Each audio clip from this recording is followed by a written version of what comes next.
Kita break 3, 2, 1, go. Nah, Anehnya, secara pribadi, kemudian, secara pribadi nih ada dampak yang signifikan nggak ke lu nih, misalnya yang tadinya lo tatap muka kemudian online, misal pendapatan berkurang, kemudian gaji mungkin berkurang, atau kemudian lo jadi lebih banyak dana yang keluar untuk beli pulsa dan lain sebagainya. Itu gimana? Yang secara pribadi tuh ada nggak potongan buat dosen? kalau gue sih alhamdulillah di kampus gue yang ex kampus sama kampus gue baru ini nggak ada potongan ya, Dit. Alhamdulillahnya itu kita full, dibayar full, alhamdulillah. Terus kemudian tetap dikasih kuota. Kalau kuota kan memang dari pemerintah ya, programnya pemerintah gitu.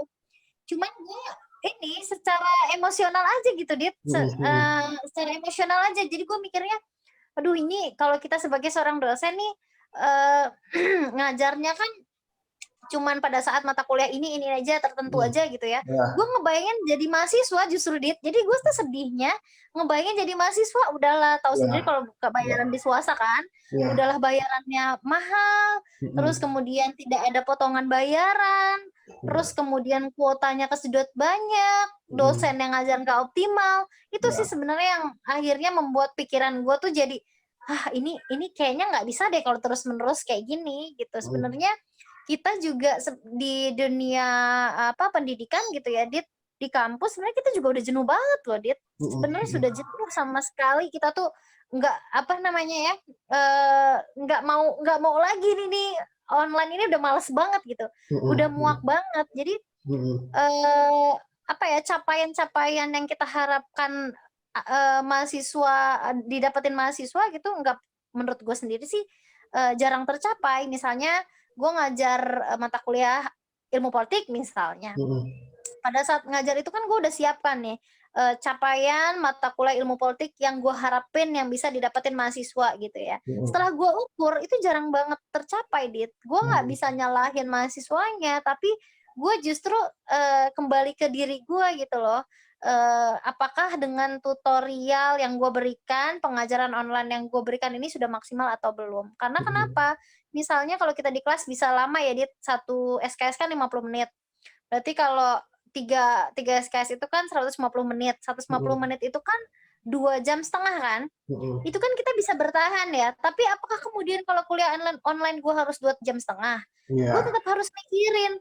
Gue harus tetap mikirin mahasiswa gue nih, kalau gue kasih 2,5 jam untuk online, kasihan dong pulsanya mereka. Boncos dong pulsanya mereka. Udah gitu nggak akan efektif. Tetap nggak efektif. Gue pernah selama online ini gue sakit, kalau nggak salah sakitnya fatigue zooming. Itu tuh sakit, nggak tahu ini apakah sudah rilis di dunia kedokteran atau belum gitu ya. Tapi ini teman gue seorang psikiater sih yang ngomong. Jadi gue tuh sakit yang kelamaan berada di depan monitor. Kelamaan. Dan itu namanya fatigue zooming. Fatigue zooming. Nggak tahu gue tulisannya gimana, tapi kalau nggak salah fatigue QUE zooming. Jadi kelamaan kayak gini nih, Dit, ngobrol lewat layar. Nah, sakitnya kenapa? Jadi sakitnya itu kayak gejala GERD tau, kayak lambung. Gue 2 hari nggak bisa tidur, gue 2 hari nggak bisa makan. Terus gue tuh kepikirannya gue belajar aja gitu, Dit. Gue kepikirannya gue kayak seminar aja terus. Mata gue ngantuk, gue lelah tapi nggak bisa tidur. Dan itu gue pernah rasain. Gue diskusi fatigue zooming itu sama teman gue, kelelahan, kekhawatiran akibat kelamaan berada dalam meeting Zoom gitu ya. Yes, betul. Kira-kira kayak gitu. Jadi kalau kita kalau kita belajar di kelas, Dit, pandangan kita luas kan. Pandangan kita luas, kita bisa ngeliat ke jendela, bisa ngeliat antara mahasiswa yang A, B, C, dan Z. Kita bisa mata kita kemana-mana. Tapi kalau kayak gini kan hanya tatap langsung gini kan. Itu yang membuat gue kena keserang penyakit tadi. Jadi gue pernah ikut pelatihan. Pelatihan itu dari jam 8 pagi sampai jam 5 sore selama 1 minggu. Hanya istirahat di jam makan siang. Dan itu cuma istirahatnya 40 menit. Kebayang, selama 1 minggu terus-menerus. Akhirnya gue sakit itu. Nah, itu yang lu rasain tuh apa? Sakit itu tuh yang lu rasain apa? Kayak sakit lambung, mual, tapi tidak bisa makan, perut itu sakit, terus mata capek tapi tidak bisa tidur, pikiran melayang-layang terus. Pikiran tuh kayak khawatir, pengennya tuh belajar terus, tapi gue nggak tahu mau belajar apa, pengennya tuh ngobrol terus gitu, tapi gue capek gitu Dit, rasanya kayak sakit lambung GERD gitu. Dan lo itu kemudian lo konsultasi atau ada teman yang kemudian tahu? Tahu, iya, gue punya teman yang memang dia secara dia juga masuknya ke psikiater sih, bukan cuma psikolog ya kalau dulu, karena dia suka ngasih pasien-pasiennya obat tuh berarti psikiater ya. Nah dia bilang dia nggak saranin gue minum obat sih, tapi dia cuman saranin gue itu tidak ngelihat handphone selama 2 hari juga, nggak ngelihat, pokoknya nggak ngelihat handphone, komputer dan sebagainya selama 2 hari. Dan akhirnya gue sehat lagi. Tapi sejak saat itu ya gue sebenarnya wanti-wanti, dan gue juga bilang sama mahasiswa gue ya, kita nggak boleh Zoom lama-lama. Paling gue Zoom itu hanya maksimal tuh 30 menit sampai 1 jam lah Dit.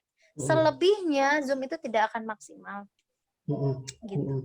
Nah, oke, berarti ada bahayanya juga ya kita belajar online kalau kemudian terus-terusan tanpa ada jeda ini tatap muka langsung ya. Nah, dari situ, nah lu aja yang kemudian bisa mengatur, akibatnya terkena juga ya Zoom fatigue ya. Apalagi kemudian teman-teman atau apalagi rekan-rekan yang lain. Nah, menurut lu dari semua hal yang tadi serba-serbi belajar online dan sebagainya, ini porsi kedepannya ini kan ada tatap muka ya, percobaan. Nah, menurut lo mulai dari SD, SMP, SMA sampai kemudian perguruan tinggi, dari usulan lo berapa sih seharusnya persentase, misalnya dari 100 mungkin 50% tatap muka, 30% belajar Zoom, sisanya mungkin tugas. Nah, menurut lo gimana tuh? Bagus yang kayak gimana? Kalau menurut gue sih tetap muka itu lebih banyak porsinya dibanding Zooming sih. Kalau gue berdasarkan pengalaman gue ya kita tergantung sih. Maksudnya anak didik kita ini mau kita bawa kemana? Itu doang sih. Tujuannya kemana harus jelas. Kalau memang kita mau memberikan, ya tadi gue bilang kalau belajar online ini di luar pandemi gitu ya, berarti kita harus benar-benar matengin SDM kita dari tutorial belajar online-nya kita. Kan kalau misalnya memang kita mengacu terhadap kemajuan teknologi gitu ya. Tapi ini kan acuan kenapa kita online kan karena ada sebabnya si pandemi ini gitu. Nah, menurut gue kalau sekarang itu sudah vaksin, sudah memang kata pemerintah kan vaksin lah yang bisa bukan menyembuhkan, bukan tapi cuma menangkal gitu kan.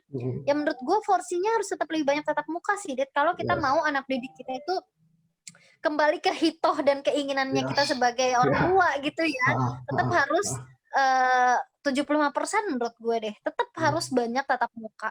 Karena tapi balik lagi tetap by riset lagi, kira-kira kalau misalnya sekalian pandemi, sekalian kita menangkap bonus demografi gitu ya, sekalian kita menangkap teknologi yang maju gitu, andainya pun mau ada percontohan sekolah online yang bisa dicontoh oleh sekolah-sekolah yang lain gitu ya, boleh juga langsung diterapkan, tapi dengan fasilitas yang memang sudah memadai, dosen-dosen atau guru-guru yang memang sudah tepat, itu boleh juga.